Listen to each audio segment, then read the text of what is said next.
मुकम्मल कोशिश की जा रही है कि जम्मू कश्मीर के रूरल इकोनॉमी को बढ़ावा मिले। ज़राअत, बागवानी, पशुपालन, फिशरीज़, फ्लोरिकल्चर, डेयरी। पिछले दिनों बजट के हवाले से जो हमने कुछ ऐलानात किए उसमें भी आपने देखा होगा एक ख़ास फोकस जो है वो रूरल इकोनॉमी पे डाला गया है। और हमारे जो एग्रीकल्चर यूनिवर्सिटीज़ हैं, स्कॉस्ट के, इनके साथ मिलके कोशिश की जा रही है कि टेक्नोलॉजी ड्रिवन ऑर्गेनिक सॉल्यूशंस, इस तरह की चीज़ें अगर हम अपने फार्मर्स तक पहुंचाएं तो ज़रूर हमारे रूरल इकोनॉमी को, एग्रीकल्चर को, इन चीज़ों को जो है एक बढ़ावा मिलेगा। और ये आज की बात नहीं है।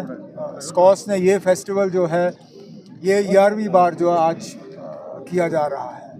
और अब रश देखिए, इन 3 दिनों में लाखों के तादाद में लोग आके इसका फ़ायदा लेंगे और हम चाहते भी यही हैं। आखिरकार अगर कल को हमें अमेरिका जैसे मुल्कों के साथ मुकाबला करना पड़ेगा, जो कि अब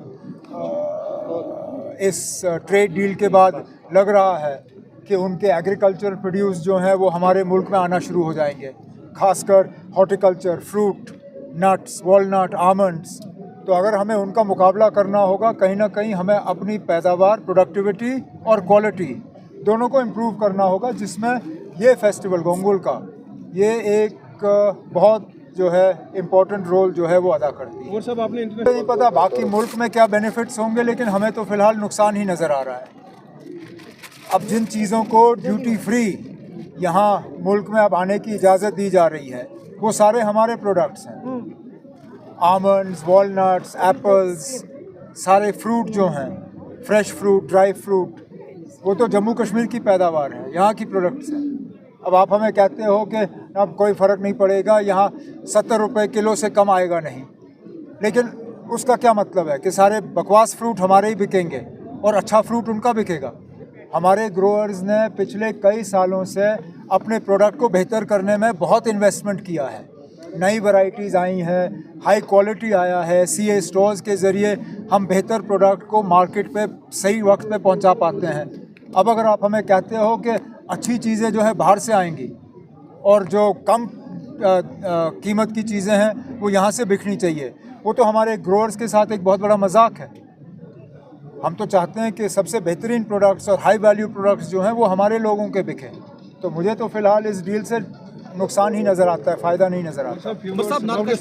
बांग्लादेश यहाँ पे एग्रीकल्चर यूनिवर्सिटी चल रही है, लेकिन नॉर्थ कश्मीर में हॉर्टिकल्चर यूनिवर्सिटी होनी में बात कर सकते हैं। फ़िलहाल आप ये तो मान के चलिए ना कि एग्रीकल्चर यूनिवर्सिटी का रोल जो है एक बहुत ही शानदार रोल है। आप जाके देखिए, हर स्टॉल में आपको कहीं ना कहीं कुछ नया नज़र आएगा। और ये नहीं कि ना आप सारे जो हैं सीनियर और बड़े मतलब इस्टेब्लिश लोग हैं। यहाँ मैंने अभी 11 साल के बच्चे के साथ बात की जिसने एक रोबोट डेवलप किया है प्लांटिंग के लिए और ये क्या कहते हैं इसको, इरिगेशन के लिए। तो ये मतलब हमारी यूनिवर्सिटीज़ का एक अहम रोल है। आगे जाके और यूनिवर्सिटी खोलनी है या नहीं, उस पर हम बाद में बात करेंगे। ऐसी बातें मुल्क पर भी असर पड़ता है, तो बांग्लादेश के हवाले से जानना चाहेंगे। केसीसी लोन वेव ऑफ होना चाहिए, तब उस पर बात कर लेंगे ना। उमर साहब, would you like to words about the stability of Bangladesh? अब हमारे पड़ोसी मुल्क जितना ज़्यादा स्टेबल हो उतना हमें ही फ़ायदा है। कोई नहीं चाहता है कि हमसाए में जो है झगड़े हों, लड़ाई हो, मुल्क जो है वो अनस्टेबल रहे, चाहे वो बांग्लादेश हो, श्रीलंका हो, नेपाल हो, कोई भी मुल्क हो। हम तो चाहते हैं कि वहाँ जमहूरियत कायम रहे, डेमोक्रेसी फले फूले और मुल्क स्टेबल रहे। इसमें अब बांग्लादेश के लोगों ने अपनी हुकूमत चुनी है। अब उम्मीद करते हैं कि हुकूमत बनने के बाद हमारे दोनों मुल्कों के रिश्ते जो बीच में उनमें थोड़ी सी खटास आ गई थी, वो रिश्ते अब दोबारा जो हैं वो सुधर जाएंगे। ओके, चलें।